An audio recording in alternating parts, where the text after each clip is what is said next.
গাছের গোড়াইতে মাটি দিয়ে তারপর সার দেওয়ার পরে সেচ দিচ্ছে।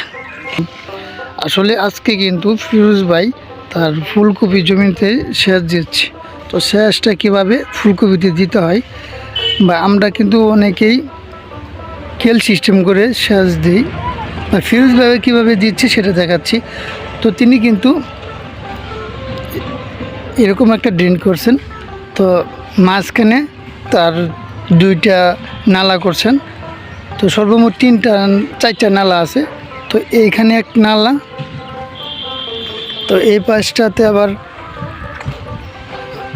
এখানে এক নালা দেখতে পাচ্ছেন, এখানে কিন্তু একটা নালা, দেন এই পাশটাতে কিন্তু আরেকটা নালা আছে। এই পাশটা নালাতে কিন্তু এই পাশের যে আপনার জায়গা আছে সেটা কিন্তু ভিজিয়ে দিচ্ছে। ফুলকপিতে কিন্তু আপনার হালকা পরিসরে পানি দিতে হয়, সেই কাজটা কিন্তু তিনি এই বলা হয় এই বোলটাতে তিনি কিন্তু দিচ্ছে।